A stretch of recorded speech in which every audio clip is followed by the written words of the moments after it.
How to fix Play Store, something went wrong on Android phone. Hello guys, in today's video I'm gonna show you how to fix Play Store, something went wrong on Android phone. First then open settings and then just go to apps, and here you will find apps. Click on it again and then just type here Play Store,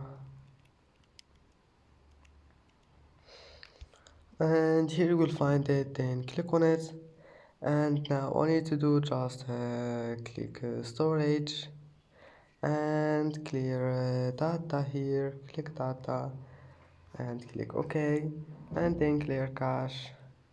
Now just go back and restart your phone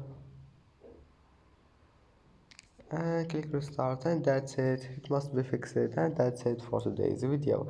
If you like this video, don't forget like and subscribe, and see you in the next video.